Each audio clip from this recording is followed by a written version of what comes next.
Hi y'all, I'm Liz. This is my 3-month update, and I am super excited to share with you some really cool victories on my carnivore journey. So I do have celiac disease, which means I have a gluten allergy. I also have issues with soy. So 3 months ago, I started on an elimination diet to see if I could actually just eat some food without feeling bloated and super uncomfortable. So I've been doing low carb for about 5 years, and I've yo-yoed on and off. Like literally, I think I have lost the same 10 pounds, 10, maybe 15 times. But here recently, after I really got serious about the low carb, I cut out a ton of ultra processed food. I was simply focusing on real whole foods, and that was all I was eating. I was still having pain when I was eating. So still having a little bit of that bloat, a little bit uncomfortable. I was just, even if I would eat something as simple as a hard-boiled egg, maybe some avocado and some nuts, by the end of when I was eating, I just wasn't able to get enough nutrients into my body to actually fulfill my caloric needs. So when my husband decided that he was gonna try the carnivore diet, I kind of looked at it as an elimination diet and said, yeah, sure, I will definitely do this with you, because I wanted to just go back to square one and find out if I was having any issues with any other food, and if that was going to explain why I was so bloated and uncomfortable after eating meals. So it has been 3 months, and I've been eating basically only meat, eggs, dairy, and that's it. And this journey was all about the non-scale victories, where I definitely wanted to lose inches around my waist. I wanted to lose inches around my hips. And yes, I would love to have some scale victories, because the scale's been hating on me for a real good long time, it feels like. And I haven't really lost weight in that regard. So after 90 days of being on the carnivore diet, I have some super exciting news. Victory number 1 is that I am down 2 inches in my waist. I am really, really happy about that, because one of the victories that I want during this journey is to have my waist versus my height ratio be at that 0.5 ratio that they say is a better indication of health than like your waist to hip ratio. And at the beginning of this year, I was 0.57, and now after losing that 2 inches in my waist, I am at 0.54. Now, in addition to just eating carnivore, I have also been increasing my movement and increasing the amount of exercise that I get, because I don't want to lose any lean muscle mass. So I have been doing push-ups, I've also been doing leg lifts, and I've been going on walks. And my hips are proving to be a little bit of a thorn in my side. Initially, during those first 3 months, y'all, I went down an inch in my hips, but now I am back to my original measurement that I was at the very beginning of this year. Full disclosure, I'm kind of okay with that. I have been doing leg lifts. This month, I've started adding on leg weights for when I'm doing those leg lifts, because I just want to see, I want to increase my lean muscle mass. I don't want to lose lean muscle mass. And so the fact that my hips have gone up an inch when I'm doing leg lifts with weights, well, just going to continue and see where I'm at 3 months from now. Now, the reason I don't want to lose any lean muscle mass, I want to make sure I'm losing fat, not muscle. Muscle contributes to your overall health.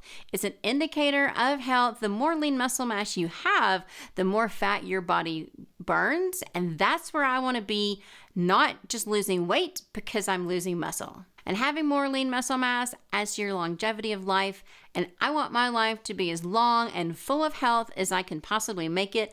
And that's why I'm on this health journey. And this is not medical advice. I am just sharing my own personal experiences with you, in the hopes that if it helps one person, I did a good job today. Now, y'all know, at my 2-month update, I had lost no weight. None. Zippo. Zilcho. Big old goose egg. But I am on this journey for non-scale victories. I mean, come on though, y'all. Truth be told, I definitely want to have a few scale victories here or there. I want to feel like the progress that I'm making, I'm losing a little bit of weight. I can see the inches that I'm losing. I can see in different areas of my body the fat that I am losing. And finally, after 3 months, I have a scale victory. In the last 90 days, I have now lost 3.8 pounds. If y'all remember, first 2 months, nothing. So the 3.8 pounds that I have lost has all been this month. And I was going to count if I was losing 0.75 pounds up to a pound per week. That to me was going to be a huge victory. I just was really hoping that I would start to lose like 3 pounds a month or something like that, so that the scale would keep up with the non-scale victories. And finally, I feel like I have made that breakthrough, that the last 90 days of just eating meat and really focusing on my body and making sure I was eating enough food and feeling satiated and full and not doing any kind of calorie restriction or anything like that. And I feel like I have turned the corner where for the next couple months here, I'm going to see some really awesome progress.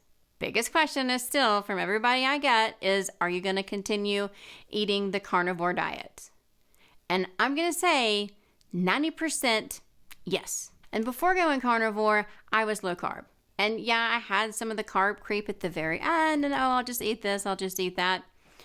But I've really enjoyed the progress that I've felt doing carnivore. I have not been bloated. I have not been in any kind of pain. I have eaten lunch. I have eaten dinners.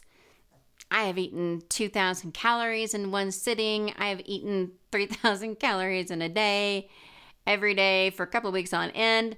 Not had any weight gain, but still, the most important thing for me is not feeling bloated, not feeling bad, being able to eat without pain, and even going somewhere like Disney World and eating without fear was 150% a victory, because I did that last month. This diet that some people look at as super restrictive has given me a sense of freedom and peace that I haven't felt in 5 years. And I'm really not missing out on the vegetables, but I am totally missing and craving romaine lettuce. I love salads. I love romaine lettuce. And a good Caesar salad with my salmon is like one of my perfect meals. Caesar salad with my steak, also one of my perfect meals. Salad dressing, that's got seed oil in it. I've been trying to avoid the seed oils. They are highly processed, chemicalized. I don't do well with chemicals, so I've been ditching anything that has kind of semi-chemicals or any kind of chemicals in it. But I miss romaine lettuce. So this coming month, I'm at my 90-day mark with my carnivore journey. I have seen leaps and bounds of improvement in my overall health, energy. Just like most people who go carnivore and they're eating that much protein, man, my hair is growing really fast. My nails are growing really fast. And with my celiac disease, I was at a point years ago where my hair was not growing. It was falling out. My nails weren't growing. They were just stunning. My skin was gray. I looked like a vampire. You would have run in fear and hidden your kids. So this upcoming month, I'm going to add romaine lettuce. I'm going to add some romaine lettuce. I'm going to put some Parmesan cheese on it. Probably going to put some pepper on it. That may not be a great idea because of the oxalates in pepper. That may kind of backfire on me. But I do want to add in some romaine lettuce just to see how I feel. Hopefully it goes well. If it doesn't, I will keep you guys posted. Still going to be working on my movement, making sure I'm moving as much as I can, working on those leg lifts, working on the push-ups to make sure that I'm increasing my lean muscle mass. And I am going to continue on this carnivore journey. Is it going to end carnivore? Is it going to end ketovore? I really don't know, but I'd love it if you guys would come along and find out. So hit that like and subscribe button, ding the notifications bell so you know every time that I put up a video. And until next time, guys, y'all go out and live your best possible life.